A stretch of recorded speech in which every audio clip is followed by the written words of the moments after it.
let's turn to our last supplement today, lion's mane. This one seems to be increasing in popularity, especially online, and it's popping up in different herbal blends. So give us the backstory on that, Andrea. Yes. So this one's kind of a fun one.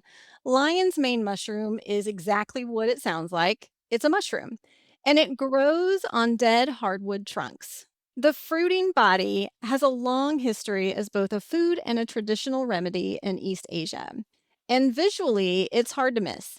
It's white with this shaggy outer texture made up of spines about 1/2 to 2 inches long, which is where it gets that classic lion's mane look.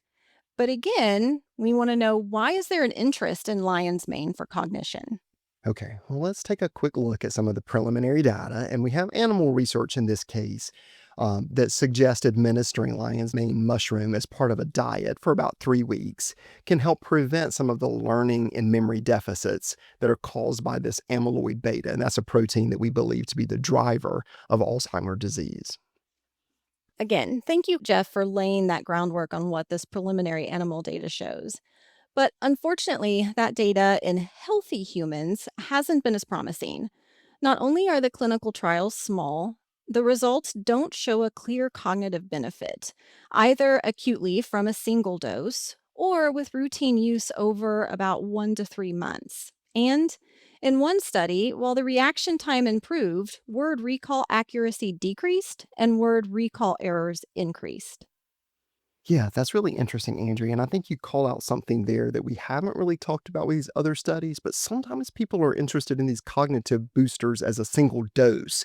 So, particularly if we're thinking about those students, for example, they may be Yes. looking for that edge for performance on testing or something like that. And in this case, we're not finding that benefit. Well, let's take a look at data in patients with cognitive impairment. There's one study in older patients with mild cognitive impairment shows that lion's mane mushroom taken for about 4 months increased cognitive function, but the improvement wasn't maintained once the therapy was stopped.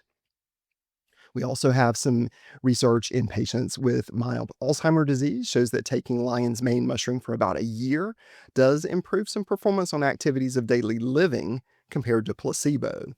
When they examine cognitive function, it improves scores on our mini mental status exam, but that improvement was only compared to baseline and not to placebo. So overall, the message really is that there is some suggestion of benefit. We're seeing some encouraging signals, but these studies really leave us with some key gaps in evidence for this to be something we could rely on or feel confident there's data for effectiveness at this point. So, to kind of sum that up, in healthy adults, the evidence is lacking, but in Mhm. some studies of mild cognitive impairment and mild Alzheimer disease, there's at least a hint of potential benefit, even though the studies have important limitations. Which then brings us kind of to this practical question. If a patient still wants to try lion's mane, what should we be watching for? So, Jeff, can you walk us through these again for safety and interaction concerns? Sure. For these patients, I think it's important to tell them that lion's mane is generally well tolerated. Things like GI discomfort, nausea, and skin rash are possible adverse effects that have been documented. And there are some theoretical drug interactions. These are based really at this point on animal or test tube type data. And so, for example, with anticoag and antiplatelet drugs, lion's mane could increase the risk of bleeding. With diabetes meds, we could have additive blood glucose lowering, and with immunosuppressants, lion's mane seems to stimulate immune function, so that might interfere with the immunosuppressant drug or kind of counteract its effects to some degree.